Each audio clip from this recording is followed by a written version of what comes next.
জানিয়ে দেব এই মুহূর্তে হাতে পাওয়া সর্বশেষ গুরুত্বপূর্ণ আপডেট বাংলা সংবাদ। শুরুতেই থাকছে ভারতের ভেতরে ঢুকে ক্যাম্প স্থাপন চীনা সেনাদের। চীনের পিপলস লিবারেশন আর্মি সেনারা অরুণাচল প্রদেশের আনজাও জেলায় ভারতীয় ভূখণ্ডের অন্তত ৬০ কিলোমিটার ভেতরে প্রবেশ করেছে। তারা কিছু সময়ের জন্য ওই জেলায় কাপাপু এলাকায় শিবিরও স্থাপন করেছিল। খবর অরুণাচল 24-এর। প্রতিবেদনে বলা হয়, ঘটনাস্থলে পাওয়া বনফায়ার, স্প্রে পেইন্ট, পাথর এবং চীনা খাদ্য সামগ্রীর ছবি সোশ্যাল মিডিয়ায় ভাইরাল হয়েছে, যাতে সহজেই অনুমেয় সম্প্রতি এ অঞ্চলে অনুপ্রবেশ ঘটেছিল চীনা সৈন্যদের। এবারে জানাবো বাংলাদেশকে ৫টি প্রদেশে ভাগ করার পরামর্শ উপদেষ্টা সাখাওয়াতের।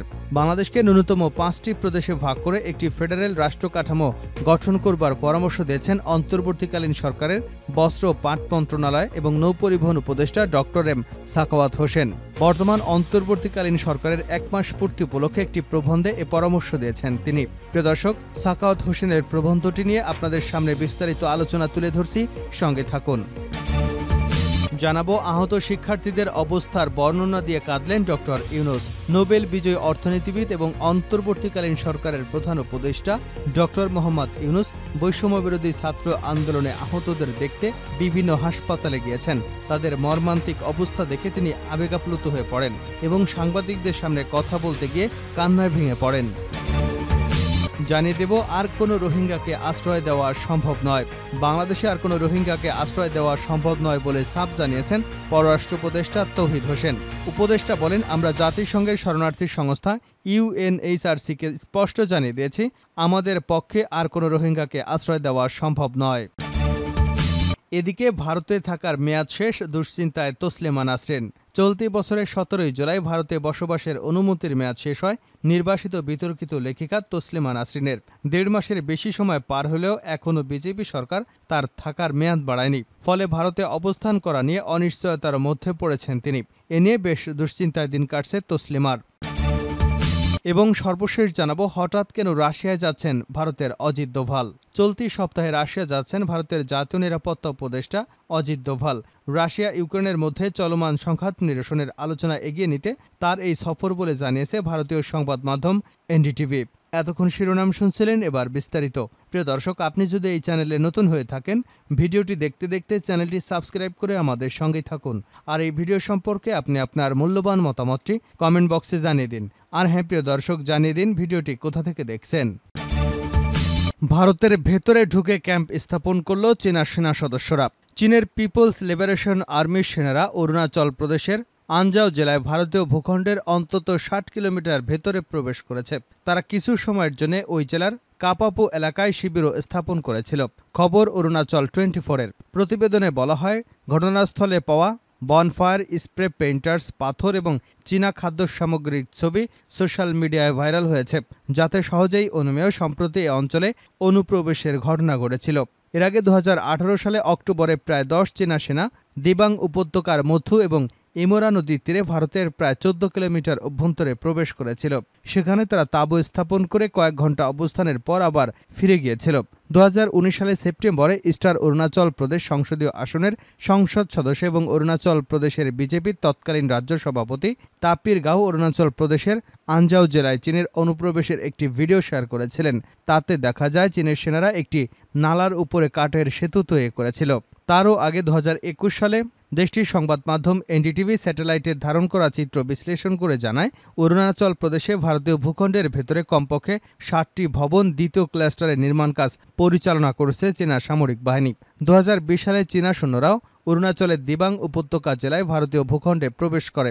এই সময় দুদেশের সৈন্যদের মাঝে চরম উত্তেজনা তৈরি হয়। তার আগের বছর অর্থাৎ ২০১৯ সালে অরুণাচলের ভারতীয় ভূখণ্ডের প্রায় ৪০ কিলোমিটার ভেতরে ডোইমরু নালার উপর একটি কাঠের সেতু তৈরি করে চীনা সামরিক বাহিনী।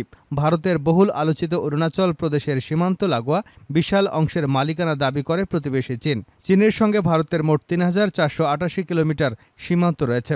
এর মধ্যে কেবল বিরোধপূর্ণ অরুণাচলের সঙ্গে চীনের সীমান্ত রয়েছে ১,১২৬ কিলোমিটার। বাংলাদেশকে ৫টি প্রদেশে ভাগ করার পরামর্শ উপদেষ্টা সাখাওয়াতের। বাংলাদেশকে ন্যূনতম ৫টি প্রদেশে ভাগ করে একটি ফেডারেল কাঠামো রাষ্ট্র করার পরামর্শ দিয়েছেন অন্তর্বর্তীকালীন সরকারের বস্ত্র ও পাট মন্ত্রণালয় এবং নৌপরিবহন উপদেষ্টা ডক্টর এম সাখাওয়াত হোসেন। বর্তমান অন্তর্বর্তীকালীন সরকারের 1 মাস পূর্তি উপলক্ষে একটি নিবন্ধে এ পরামর্শ দিয়েছেন তিনি। এই নিবন্ধটি রোববার প্রকাশিত করেছে প্রথম আলো পত্রিকা। এই নিবন্ধটি রোববার প্রথম আলো পত্রিকায় প্রকাশিত হয়েছে। নিবন্ধে ডক্টর এম সাখাওয়াত হোসেন জানান, বাংলাদেশের জনসংখ্যার দিক দিয়ে বিশ্বের 8ম বৃহত্তম দেশ। জনসংখ্যার প্রায় 17 কোটি। ছোট দেশ হলেও এত বিরাট জনগোষ্ঠীর কাছে সরকারকে নিয়ে যেতে হলে বাংলাদেশকে ন্যূনতম 5টি প্রদেশে ভাগ করে একটি ফেডারেল কাঠামো রাষ্ট্র করা যেতে পারে। পূর্ব এবং পশ্চিম অঞ্চলে 2টি করে 4টি প্রদেশ এবং বৃহত্তর ঢাকা নিয়ে আরেকটি প্রদেশ। তিনি বলেন, মেট্রোপলিটন ঢাকা কেন্দ্রশাসিত থাকবে। কেন্দ্রের হাতে প্রতিরক্ষা, পররাষ্ট্র, সীমান্ত এবং সমুদ্র নিরাপত্তা ব্যবস্থা, যোগাযোগ ও বৈদেশিক সাহায্য সহযোগিতার মতো বিষয়গুলো থাকবে। বাকি বিষয়গুলোতে কেন্দ্রের তত্ত্বাবধান থাকলে প্রদেশগুলো ব্যবস্থাপনা থাকবে। একই সঙ্গে রাজনৈতিক বিকেন্দ্রীকরণও হবে প্রাদেশিক সরকারের কাঠামোতে। সাখাওয়াত হোসেন বলেন, বাংলাদেশের অনেক রাজনৈতিক দল, চিন্তাবিদেরা অনেক আগে থেকেই দ্বিকক্ষ বিশিষ্ট সংসদে দাবি করে আসছেন। এটি শুধু সময়ের দাবি নয়, আধুনিক রাষ্ট্র পরিচালনা, সুষ্ঠু ধারা রাজনীতির জন্য অত্যাবশ্যক। উপমহাদেশ এবং সার্কভুক্ত দেশগুলোকেও যদি আমরা বিবেচনায় নিই, তাহলে দেখব একমাত্র মালদ্বীপ ছাড়া অন্য সব দেশে দ্বিকক্ষ বিশিষ্ট সংসদ বিদ্যমান। নির্বাচন ব্যবস্থার কথা উল্লেখ করে তিনি বলেন, ফেডারেল রাষ্ট্র কাঠামো বাংলাদেশের সংস্কারের অন্যতম দিক হওয়ায় নির্বাচন ব্যবস্থাপনাকেও সংস্কারের আওতায় আনতে হবে। পরিবর্তন করতে হবে নির্বাচন আইন, ভোটের পদ্ধতির।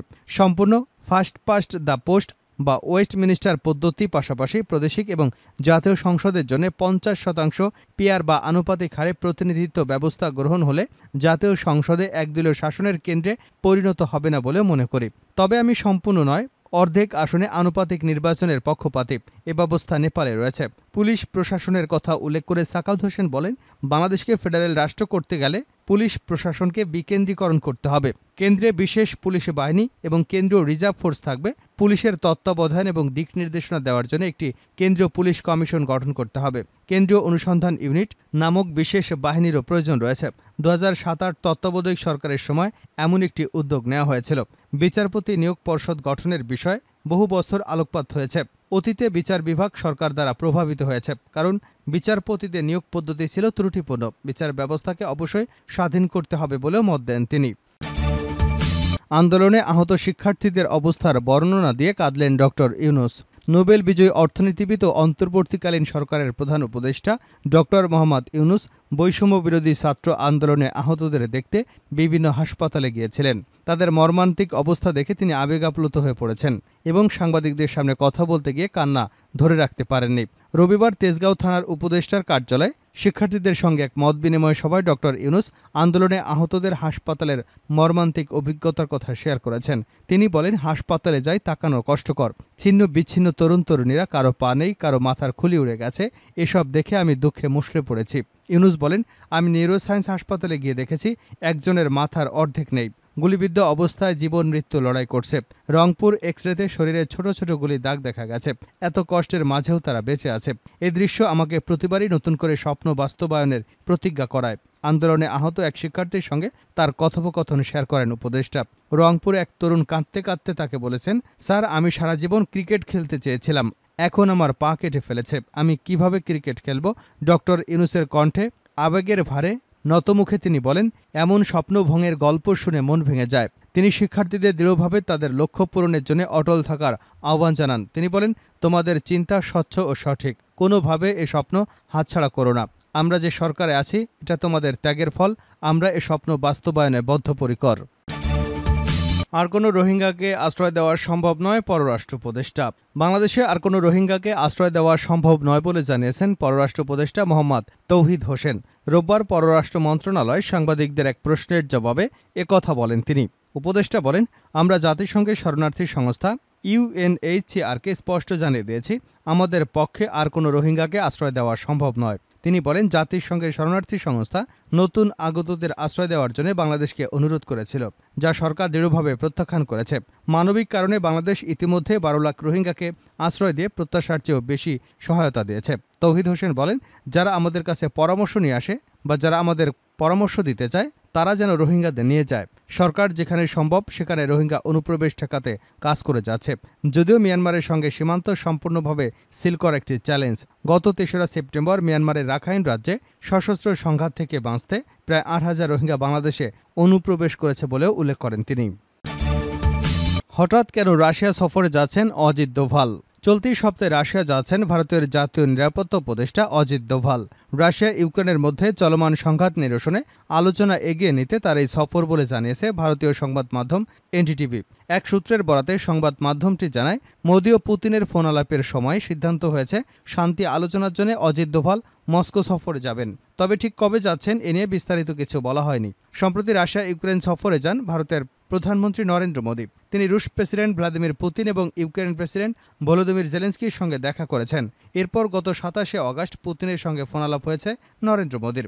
সে সময় দোভালের রাশিয়ার সফর নিয়ে কথা হয়েছে বলে জানা গেছে। ২০২২ সালের ২৫শে ফেব্রুয়ারি ইউক্রেনের স্থল অভিযান শুরু করে রাশিয়া। দীর্ঘ এ সময় দুপক্ষের প্রচুর সেনা হতাহতের শিকার হয়েছে, মারা গেছে অনেক বেসামরিকও। এখন পর্যন্ত যুদ্ধ থামার কোনো লক্ষণ নেই। অনেকদিন সুবিধাজনক অবস্থানে ছিল রাশিয়া, তবে সম্প্রতি রুশ ভূখণ্ডে ইউক্রেনের সেনা ঢুকে রাশিয়াকে চাপে ফেলেছে।